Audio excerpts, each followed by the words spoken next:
Qalbu mukmin baitullah. Hati orang-orang yang beriman itulah rumah Allah. Lah, hati yang beriman itu orang hidup atau orang mati?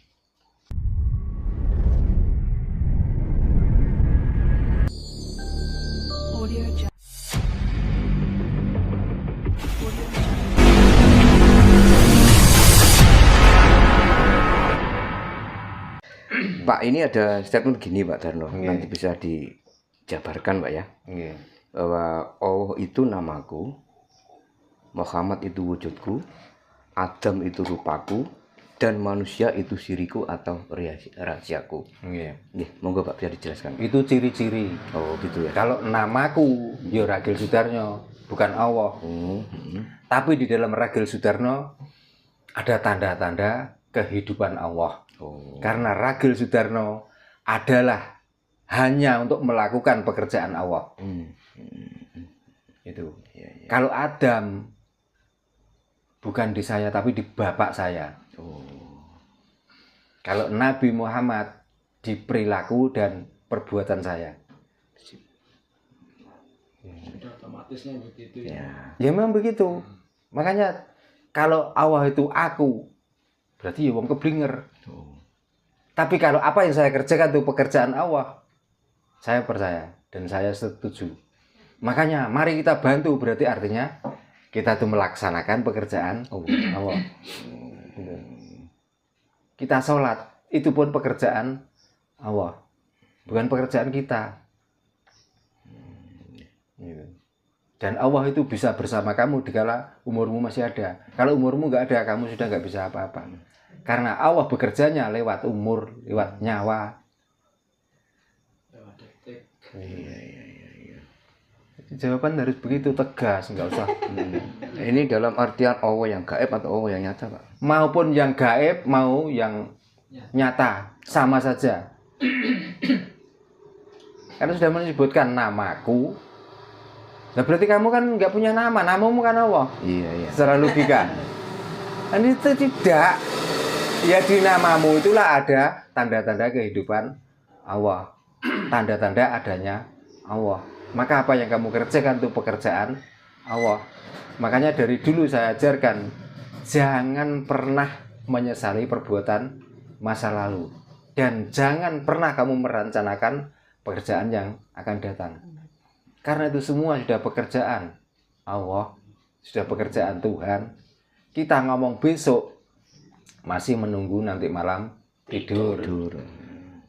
Kita membicarakan umur kita sekian, itu sebenarnya perjalanan hidupmu itu loh, sekian tahun. Tapi umurmu cuma 1 hari. Karena besok ini masih menunggu harapan, kamu masih hidup enggak? Gitu loh. Makanya kalau ditanya, umurmu berapa? Awuren. Gak usah kamu tunjukkan. Sadina suami ya. Ditanya,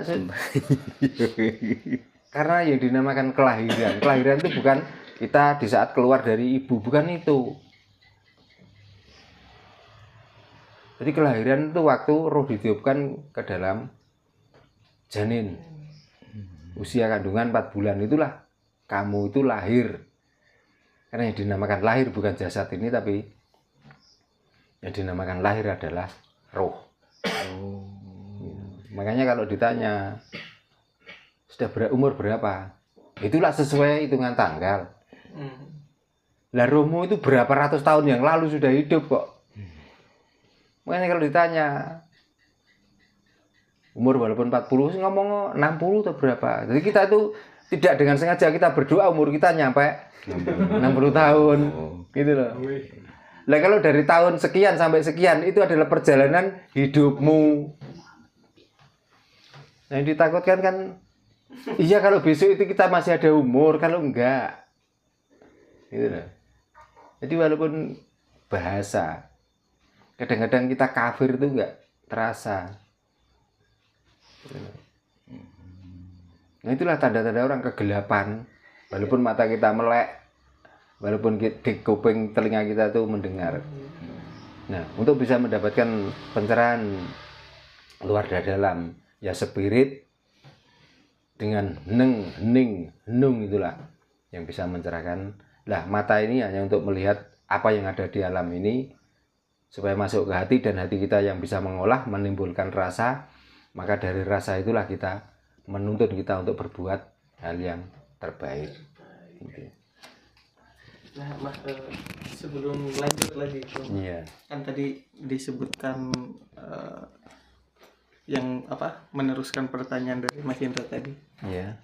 menjalankan sesuatu itu bahwa itu perilaku Allah gitu. Iya. Apakah itu termasuk juga ketika yang kita anggap melakukan hal buruk gitu? Umpamakan Perlu dijawab? Perlu dijawab? ya. Kan qalbu mukmin baitullah. Hati orang-orang yang beriman itulah rumah Allah. Lah, hati yang beriman itu orang hidup atau orang mati? Orang hidup. Orang hidup kan? Iya, orang hidup. Berarti di saat Allah ada itu berarti saat kamu hidup. Lah, buruk itu pekerjaan hidupmu, bukan pekerjaan matimu. Nah, terus kamu mau menolak kalau diarahkan melakukan hal yang buruk. Apakah maling itu bisa setelah dia mau maling terus tiba-tiba adzan di tengah jalan? Kira-kira? Nah, kalau itu nggak pekerjaan hidupnya, kalau nggak ada Allah di situ, terus gimana? Ya ditentang monggo, wong kita mempunyai keyakinan masing-masing. Tapi kan sebenarnya hidup kita itu semuanya itu sudah kehendaknya. Kalau dia nggak menghendaki, kita nggak bisa apa-apa. Berarti bisa dikatakan maling sepintar apapun, kalau ya katakanlah kalau mati mah ya nggak melakukan. Mantan rampok yang sudah mati itu, di saat dia nyawanya sudah nggak ada, coba kita pegangi pedang, kira-kira bisa membacok? Orang yang dikatakan sekti Mandraguna, ya, yang dulunya jangankan pakai pedang, dengan ucapannya saja bisa mengirim batu. Di saat nyawanya sudah nggak ada, kasih jangankan batu besar, kerikil kecil aja. Di saat dia mati, bisakah itu? Apakah itu bukan pekerjaan Allah? Ya, berarti ya Mbak, kita bisa mengambil suatu pelajaran bahwa tidak seharusnya manusia itu mencela gitu. Lah untuk apa? Apalagi kalau percaya kita sudah hidup dan sudah percaya bahwa itu semuanya Allah. Untuk apa? Makanya kita mencela itu, yang kita sembah Allah, yang kita percaya Allah. Dikala Allah itu bekerja, malah kamu mencela, malah kamu mencibir. Coba. Nah, kalau itu aja nggak seberapa. Allah sudah menciptakan, dia sudah menjadikan itu, walaupun bentuknya yang menjijikkan dan lain sebagainya, tiba-tiba kamu mengharamkan. Kan sama saja dengan tidak sengaja kita tuh mengharamkan Allah, mengharamkan Tuhan. Kan gitu. Wong itu ciptaannya loh, tanpa dikehendaki, nggak ada babi dan anjing. Dan itu dia yang menciptakan. Loh, kamu yang tinggal menikmati kok mengharamkan. Coba. Kalau kamu nggak mau, jangan makan sudah, nggak usah membenci. Apalagi ngomongnya tenang di sini di Tuban. Toa.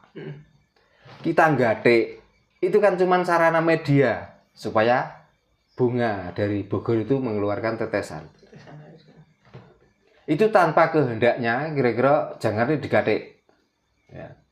Kita pakai walrus itu, diinjak pakai itu. Apa kira-kira ya kalau nggak dikehendaki bisa keluar? Enggak.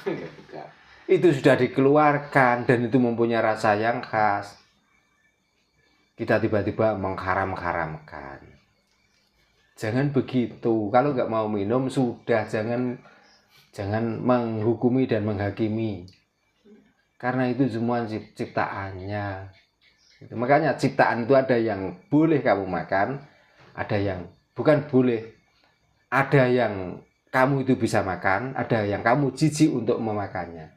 Kalau ditanya jangan haram, saya jijik. Gitu loh. Kalau jijik alasanmu sudah benar. Lah kalau haram, Menentang Tuhan lo ya. ya bukan menentang lagi. Bukan menentang lagi. Artinya yang membuat pun juga haram. Ya iya. berarti kan Gitu loh. oh, Iya.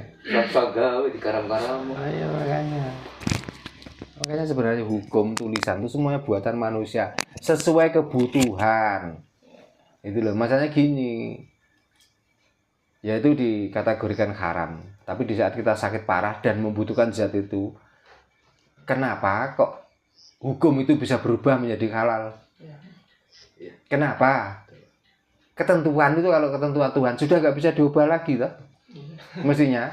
Lah kok bisa diubah-ubah iso malah sesuai dengan kebutuhan. Makanya bisa hukum ditawar lagi, ya. adalah sebenarnya untuk memenuhi kebutuhan hidup. Maka kita bertuhan ada artinya mencari kebutuhan hidup ini loh. Yang diomongkan hidup bukan mati. Tapi kalau tentang yang nikmat dan tentang yang sengsara, kita membicarakannya setelah mati. Nah berarti kan kita nggak bertuhan. Lah mati kok masih ada kebutuhan loh. Berangkat ke kuburan itu loh dipikul. Masuk ke lubang kubur itu loh dimasukkan. Oh, bicarakan tentang nikmat itu nikmat jasad, bukan nikmat roh. Roh itu nikmat terus kan biyen, nggak pernah melakukan apa-apa. Roh tugasnya hanya memberi hidup pada yang punya jasad itu loh. Jadi yang ngomongkan manis, yang ngomongkan pahit, yang ngomongkan empuk itu jasad ini loh, bukan roh. Roh itu mau ditidurkan di tikar pandan, yo nikmat. Ditidurkan di apa galar nengarani itu ya nikmat. Di kasur yang empuk hutang banyak yo malah molak-malik